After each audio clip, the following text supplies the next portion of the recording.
안녕하십니까? 배팅 부동산 영국 인구 계속 우상향, 한국 아파트 폭락 확정 진행하도록 하겠습니다. 자, 최근에 이야기를 들어보면은 전문가들이라는 사람들의 이야기를 들어보면은 인구하고 부동산은 무관하다. 자, 요런 이야기를 하는 사람도 있는데 정말 이상한 이야기 같습니다. 제가 봤을 때는 너무 이상한 이야기 같습니다. 자, 상식인데 자, 인구와 부동산하고 밀접한 관련이 있는 것은 상식인데 아무리 중심지라도 아무리 서울이라도 영향을 받게 되어 있는데 자, 그 부분을 자세히 제가 설명을 드리겠습니다. 자, 일단 본론으로 가기 전에 요거 보겠습니다. 요 그림 보겠습니다. 자, 쌀이죠, 쌀. 쌀은 쌀입니다. 조선시대에도 쌀은 쌀이었고 자, 지금도 쌀은 쌀이고 미래에도 쌀은 쌀일 겁니다. 자, 불변의 진리죠. 불변의 진리. 자, 마찬가지입니다. 자, 요 사람은 리카도입니다. 리카도의 지대론. 리카도의 지대론은 고전적인 어떤 진리죠. 자, 왜 이 사람의 이야기가, 옛날 사람의 이야기가 아직까지 회자되겠습니까? 자, 쌀은 쌀이기 때문입니다. 1 플러스 1은 2기 때문입니다. 자, 너무도 당연한 이야기를 이 사람이 했기 때문에 지대론은 진리로 남는 것입니다. 자, 지대론 전혀 어렵지 않습니다. 제가 초등학생도 알 수 있을 수준으로 제가 설명드리겠습니다. 자, 섬에 그 사람이 3명 삽니다. 한 명은 월급이 700만원, 한 명은 월급이 500만원, 한 명은 월급이 300만원입니다. 자, 그리고 집이 3채 있고 버려진 창고가 있습니다. 자, 집이 제일 좋은 집은 월세 300만원, 그 다음 200만원, 그 다음 100만원입니다. 자, 지금 요 세 집이 다 세입자가 있죠. 3명이 거주하고 있습니다. 이 상황에서 인구가 늘어납니다. 이 섬의 인구가. 자, 월 900 받는 사람이 이사를 옵니다. 자, 그러면 시장이 다 바뀌어 버리죠. 자, 요렇게 되는 겁니다. 요렇게. 월 700 내는 사람은 월세 300 그대로 내는데 좀 더 안 좋은 집에 살게 되고 월급 500 받는 사람도 월세 200 그대로 내는데 좀 더 안 좋은 집에 살게 되고 자, 그리고 월 300 받는 사람은 어쩔 수 없이 밀려나서 창고에 월세 100만원을 주고 살아야 됩니다. 자, 예전에 창고는 공짜로 쓸 수 있었는데 이제는 월세 100만원이 발생한 것이지요. 자, 요게 지대론입니다. 지대론 별거 아닙니다. 너무 당연한 이야기입니다. 너무 당연한 이야기. 자, 선진국은 그 인구가 좀 줄어도 집값이 계속 올라간다. 집값이 계속 올라간다. 이런 이야기를 하는데 자, 잘못됐죠. 세계 여러 나라 인구를 한번 보십시오. 자, 영국조차도 인구가 우상향입니다. 인구 증가하는 속도는 변화가 있을지 몰라도 인구 자체는 계속 증가해 왔습니다. 거의 증가해 왔습니다. 자, 그러니까 지금 요 그림은 영국 상황이죠. 자, 이제는 일본 또는 앞으로의 한국 상황을 한번 보겠습니다. 자, 요 상황에서 월세 700을 내던 사람이 섬 밖으로 나갑니다. 자, 3명 살다가 인구 1명 줄었죠. 자, 그러면 요렇게 됩니다. 자, 월 500 버는 사람이 월세는 똑같이 200을 내는데 제일 좋은 집에 살고 월 300 버는 사람은 월세 그대로 100만원을 내는데 두 번째로 좋은 집으로 이사를 하고 자, 그리고 사람이 살았던 집은 아무도 사용하지 않는 창고가 되어버리고 자, 창고가 2개가 생겨버리죠. 인구가 줄어버리니까 자, 요게 앞으로 우리나라에 생길 일입니다. 자, 요게 지대론이죠. 지대론 별거 아닙니다. 자, 인구 때문에 땅값이 발생하기도 하고 땅값이 없어지기도 하고 자, 그게 지대론입니다. 자, 요대로 적용이 되겠지요. 너무너무 당연한 이야기입니다. 자, 여기서 영국 자료 한번 보겠습니다. 자, 지금 영국, 프랑스, 캐나다 인구 자료인데 1960년부터 지금까지 거의 우상향해 왔습니다. 자, 약간 주춤하는 시기도 물론 있었지만 자, 인구가 뭐 급격하게 줄어든다거나 이런 일은 없었습니다. 자, 인구 증가율 속도가 급격하게 완만하게 완화되는 어떤 그런 시기는 있을지 몰라도 자, 인구 자체만 보면은 계속 우상향해 왔습니다. 자, 그러니까 이런 나라들은 인구 절벽에 의한 충격을 안 받은 거죠. 자, 부동산도 계속 우상향했지요.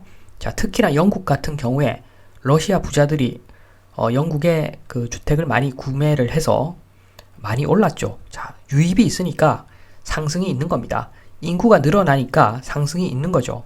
자, 이게 기본입니다. 자, 그런데 우리나라 전문가라는 사람들이 자, 인구하고 무관하다. 유럽을 봐라. 유럽 보시면 아시겠지만 인구 증가해 왔습니다.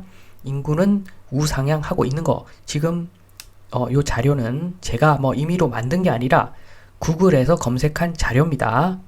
자, 반면에 그 일본을 검색해 보면은 일본은 좀 다릅니다. 일본 인구를 보면은 2010년에 피크를 찍었습니다. 1억 2,800만 명. 자, 그리고 지금은 1억 2,600만 명. 자, 10년 만에 200만 명이 줄었는데 사실 이것도 그렇게 많이 줄어든 것도 아닙니다. 퍼센트로 따지면 10년 동안 2%도 안 줄어들었다는 이야기입니다. 자, 일본 심각하다 하지만 일본 인구 별로 안 줄었습니다. 자, 그러니까 일본은 인구에 의한 충격을 그렇게 아주 많이 받지는 않은 것으로 보여집니다. 자, 물론 저 유럽에 비하면 영국, 프랑스, 캐나다 이런 나라에 비하면 일본은 인구 감소에 의한 충격을 받았죠. 200만 명에 대한. 자, 그러나 우리나라는 자, 지금 2020년에 피크 찍었습니다. 2020년에 피크 찍었고 이제 시간이 갈수록 급격하게 인구가 줄어들 겁니다. 자, 일본 문제 있다고 하지만 출산율 1.3입니다. 1.3. 출산율 1.3이고 우리나라는 0.81. 비교가 안 되죠. 자, 그래서 대한민국은 아마 세계에서 최초로 급격한 인구 감소를 경험하게 되는 나라가 될 겁니다. 자, 말씀드렸듯이 우리나라에 앞으로 전개될 일은 세계 최초입니다. 거의 세계 최초라고 보시면 됩니다. 이렇게 좀 사는 나라들 중에서는 세계 최초죠. 자, 그러면 지금 역사적으로 경험해보지 못한 일을 우리가 앞으로 겪을 건데 어떻게 부동산이 인구와 관련이 없다는 이야기를 그렇게 쉽게 할 수가 있겠습니까? 자, 그리고 무엇보다도 그 리카도의 지대론 그림 한번 다시 보겠습니다.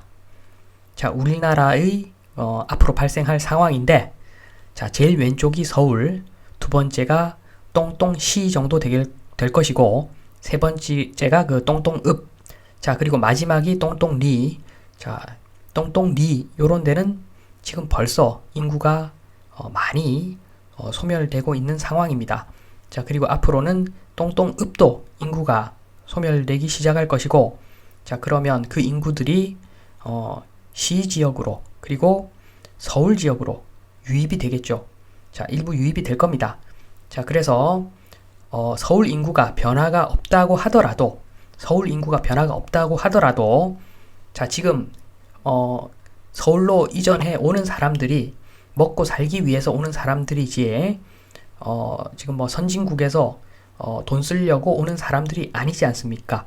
자, 그래서 똥똥읍, 똥똥리에서 올라오는 사람들이 서울과 다른 시의 인구를 채워주더라도 임대료는 감소하겠죠. 임대료는 떨어질 겁니다. 자, 요렇게 오는 사람들이 뭐 주로 빌라나 아니면은 고시원 이런 데 살겠죠. 자, 먹고 살기 위해서 올라온 사람들이니까 월세를 들어 올리지는 못할 겁니다. 자, 그런 측면에서 인구가 줄어들면은 당연히 영향을 받습니다. 영향을 왜 안 받겠습니까? 자, 그리고 만약에 저같이 좀 부동산 좀 다른 시각으로 보는 사람들은 오히려 지방에 넓은 땅을 사가지고 자, 통개발 해가지고 널찍하게 살려고 하는 사람들도 생길 겁니다. 자, 그래서 여러 가지 측면에서 봤을 때 리카도의 지대로는 영원한 진리입니다. 자, 그래서 마무리를 제가 리카도를 대신해서 제 생각이 좀 가미된 이야기를 좀 드리면 자, 왼쪽에 리카도. 나는 학자 플러스 투자왕이었던 카도야. 인구 폭증 때문에 저가로 대량 생산한 공유지분 10평대 집합 건물, 아파트 오피스텔 요런 것들은 인구가 줄면은 폭락입니다. 자, 너무 당연한 이야기고, 제가 봤을 때는 1 플러스 1은 2, 자, 쌀은 쌀인 그런 내용입니다. 너무 당연한 리카르도의 지대론. 자, 한번 잘 생각해 보시고, 자, 그런 측면에서도 지금 임대 수익률 5% 넘지 않는 아파트는 매수할 가치가 단 1도 없다 말씀드리면서 이만 마치겠습니다. 감사합니다.